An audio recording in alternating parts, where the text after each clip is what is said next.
and welcome to this week's edition of World Today, where we will be tracking down all the latest events from across the world. But we begin with the big story, the death of Queen Elizabeth II, her passing away at the age of 96. Queen Elizabeth II, Britain's longest reigning monarch, died in Scotland after battling health problems. Since last October, the royal family announced her death. Queen Elizabeth II reigned for 70 years, which was longer than any British monarch in history and any current monarch in the world.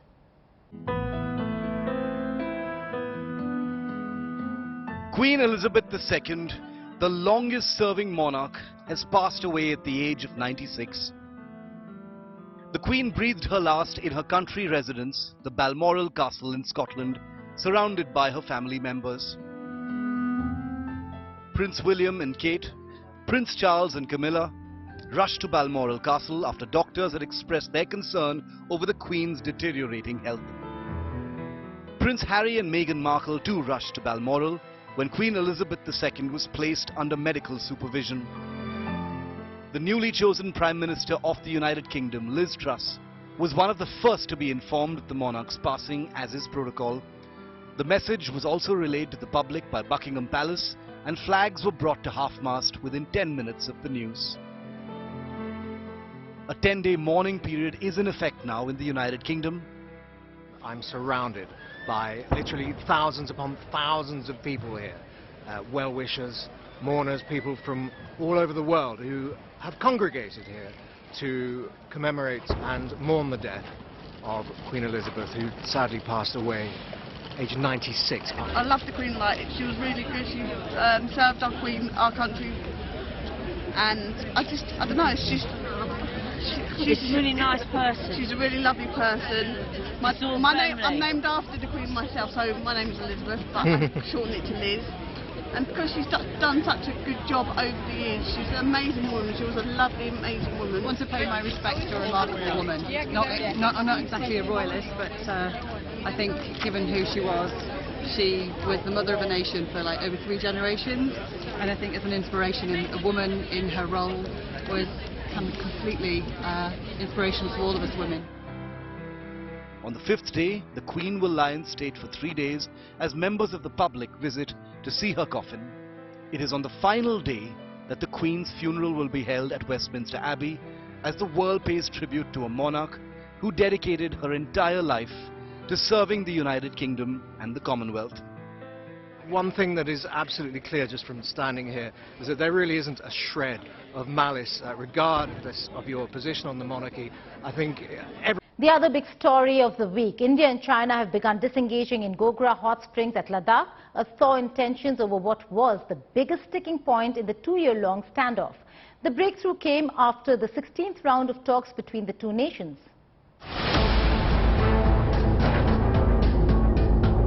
Gogra-Hot Spring disengagement at LAC currently underway. India and China to complete disengagement at Petrol Point 15 by the 12th of September. All temporary structures to be taken down, allied infrastructure to be dismantled, landforms to be restored to pre-standoff period. Both sides to mutually verify the disengagement. India and China are taking gradual steps towards restoration of peace and tranquility along the line of actual control, with the government announcing mutual disengagement even from PP-15, Gogra-Hot Spring in eastern Ladakh. Details of the disengagement in terms of the extent of the buffer zone and pullback are yet to be made public. It is still not known whether this will lead to de-escalation and ultimate de-induction.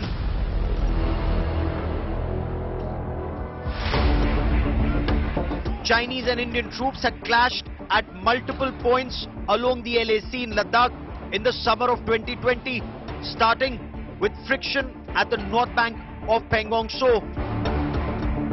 India carried out a QPQ operation on the south bank of Pangong So along the Kailash Hills, dominating the Chinese Moldo garrison, forcing China to initiate mutual withdrawal both from north and south bank of the Pangong Lake. Bharat को अब आप taken for granted नहीं ले सकते हैं। अब ये बराबरी की बात है और अगर भारत के साथ रिश्ते अच्छे रहेंगे तो उनके लिए एक बड़ी समस्या कम हो जाएगी। ये एक सबसे बड़ी बात है। और भारत की जो नीति है वो बड़ी साफ है। भारत चाहता है पीस और डायलॉग, लेकिन बराबरी के दर्जे पर। धूर्तता की जो उनकी पहचान है उसको उन्हें कम करना पड़ेगा। Earlier in June 2020, there were fierce clashes at Galwan, resulting in the supreme sacrifice of 20 Indian braves led by Colonel Santosh Babu. On the Chinese side, according to Russian wire agency TASS, more than 40 Chinese soldiers were killed. China officially concedes 5 deaths, including the commanding officer of the People's Liberation Army Battalion deployed. जो 2020 में स्थिति थी उसको दोबारा उस status को बहाल नहीं कर देता है। कहना एक बात है, करना दूसरी बात है। हमें यकीन नहीं करना चाहिए। अगर ऐसा कहना कर रहा है, ये समाचार सही है, तो ये बड़ी अच्छी बात है। There have been 16 rounds of co-commander level talks resulting in the disengagement so far. External Affairs Minister Dr. S. Shankar has repeatedly said improvement in the overall India-China relations depend entirely on peace and tranquility along the line of actual control. The situation has arisen due to the disregard by China in 2020 of written agreements with us not to mass forces at the border. So when a large country disregards written commitments, I think it's an issue of legitimate concern for the entire international community. Has China, so far reluctant to withdraw from PP-15, accepted a tactical retreat as a face saver to enable a meeting between Chinese President Xi Jinping and Prime Minister Narendra Modi at the Shanghai Cooperation Organization Summit in Samarkand, Uzbekistan next week? Will there be a summit remains the big question. With Geeta Mohan in Delhi, Bureau Report, India Today.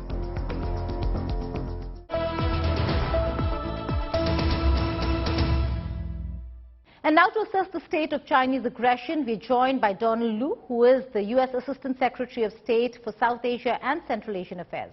Listen in. What is your assessment of China's aggression? We've spoken about Chinese aggression, and the United States of America remains focused in containing China in many areas, regions, Taiwan Strait certainly being one. Do you see a role that India could play in the Straits? Also, more importantly, I'd come back to our own LAC and how we've seen the Chinese aggression, and there have been assessments from the United States of America where they say that the Department of Defense report, which says that China has gained valuable operational and tactical experience with the experience at the LAC. So where does the security assessment of the United States of America right now stand when it comes to China at the LAC, or for that matter in Taiwan? Well, let me first say that we really appreciate the statement that India made on August 12th about China's aggressive actions towards Taiwan. India joins a large number of countries that are standing up to China as it's attempting to bully and intimidate Taiwan, contrary to the statements of China's own leaders that have called for peaceful resolution of this conflict. With respect to the line of actual control, our policy has long been, from the United States, to support direct dialogue between China and India to resolve this in a peaceful manner. Unfortunately, we're not seeing any sincere efforts by Beijing to resolve this dispute. What we see is the opposite. We see an effort to build up military forces, to try to intimidate India. I don't believe for a moment that India will be intimidated, but China is definitely flexing its muscles. India can expect all of its partners, including the United States, to stand resolutely with India as it faces this terrible threat. Don, there are so many areas of convergences, but there are certain areas of divergences as well. Russia-Ukraine war being one, where there have been differences between India and the West. But the house in Europe is in itself not in order. There are differences within Europe. What's the assessment of the United States of America and how oil is continued to be bought from Russia? and India has made its stand very clear. Having said that, there are many countries within Europe who could change their minds come winter. So what's your assessment come winter? So let me start by saying, absolutely true, we don't exactly see eye to eye sometimes on the Ukraine crisis. Having said that, we do, Indians and Americans, share the fundamental belief that we want to see an end to this conflict as soon as possible. We want to see a restoration of peace and security in Ukraine, and we stand for, as two democracies, territorial integrity, independence, and sovereignty of countries all around the world, including Ukraine. We have welcomed India's contributions in Ukraine. Specifically, we have welcomed huge amounts of humanitarian assistance, foods and medicine and other vitally needed commodities that your country has provided. Two, publicly and privately, you have called for humanitarian corridors to move civilians out of these dangerous zones of fighting. And I remember the days when you yourself had 20,000 students caught in the middle of this terrible war. And third, we have appreciated when you have condemned human rights violations, including the violations in Bucha. We think India has a role to play in this Ukraine crisis, and we are grateful for the really good communication that we've had. With respect to oil, oil is a big issue. You know, my family consumes gasoline and natural gas, and we see prices rising every day. This is hard on families around the world. So we have been talking to India and other partners about how do we mitigate the effects of Russia's aggression in Ukraine on all of us because of the very volatile price of oil. We have tried to talk to partners, including India, about reducing your long-term dependency on Russia. You're right, you don't actually have a long-term dependency. This is a relatively new phenomenon where you're buying oil. I think the months to come are critical. We worry about the stability of oil prices going into this next winter, and gas prices as well.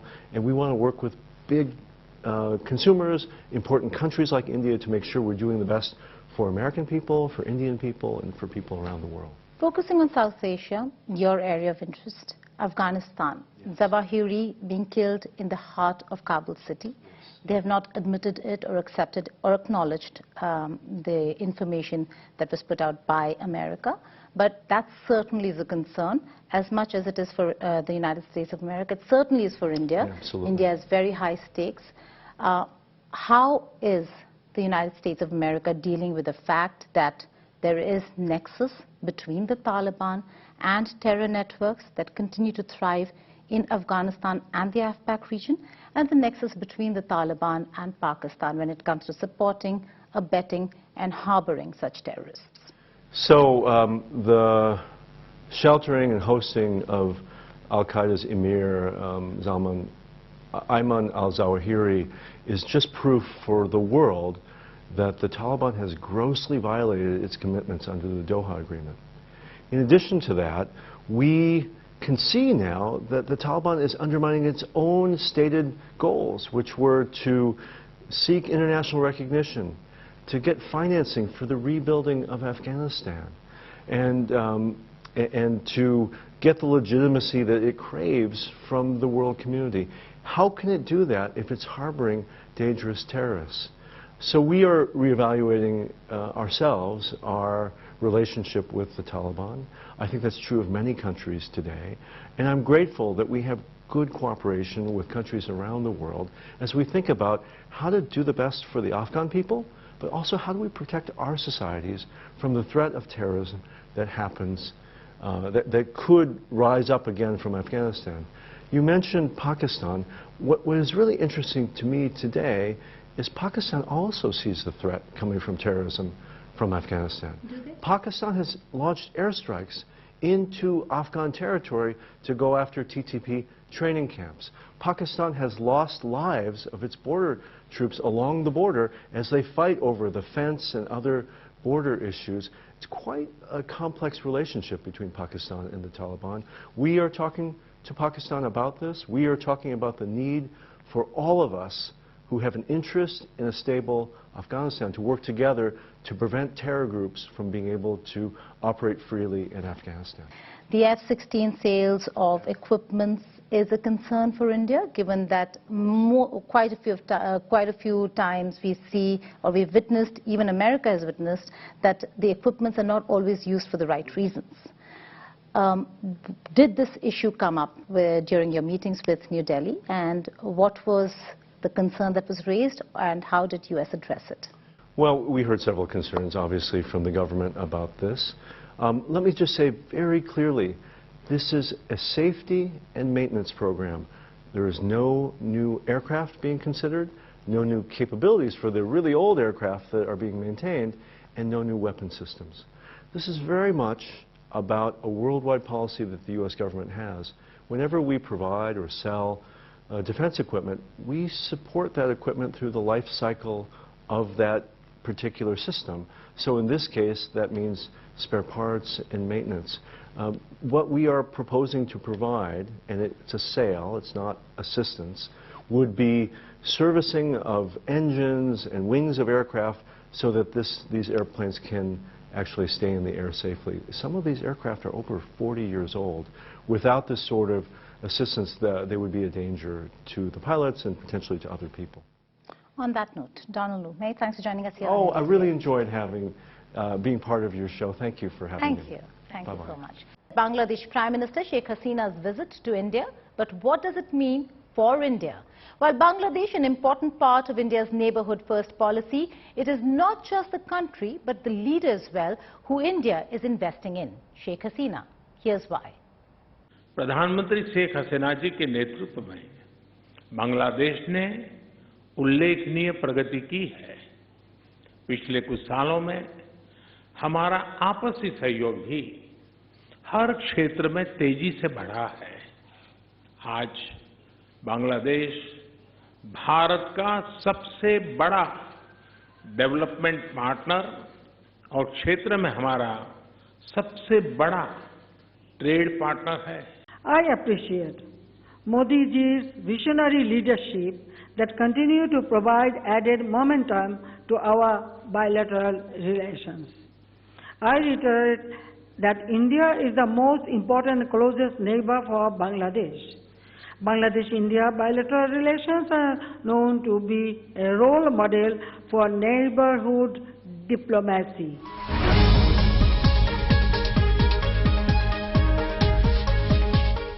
India and Bangladesh have pledged increased cooperation.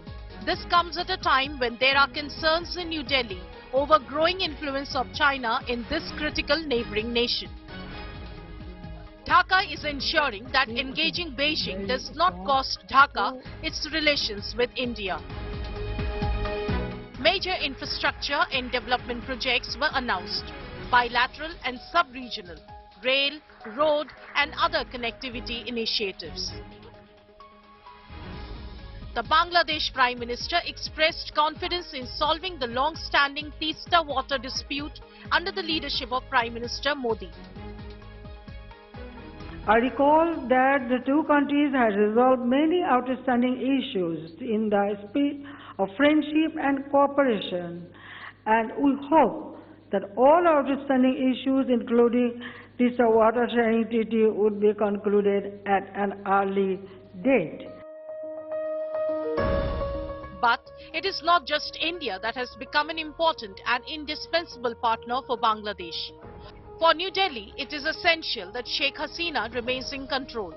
Any change of government from Awami League to Khalida Zia's BNP could pose major threat to India's cross-border security on the Eastern Front, especially in the Northeast. आज हमने आतंकवाद और कट्टरवाद के खिलाफ सहयोग पर भी जोर दिया। 1971 की स्पिरिट को जीवंत रखने के लिए भी यह बहुत आवश्यक है कि हम ऐसी शक्तियों का मिलकर मुकाबला करें जो हमारे आपसी विश्वास पर आघात करना चाहती है।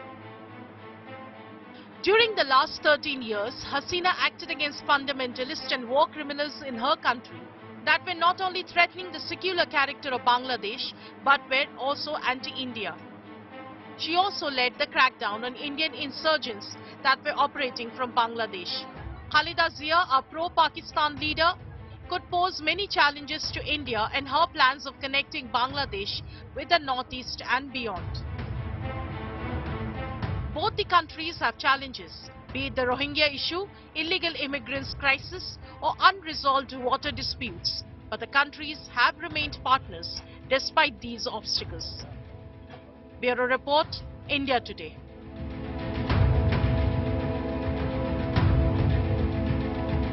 That's all in this edition of World Today. Thanks for watching. Stay tuned for more news and updates on India Today.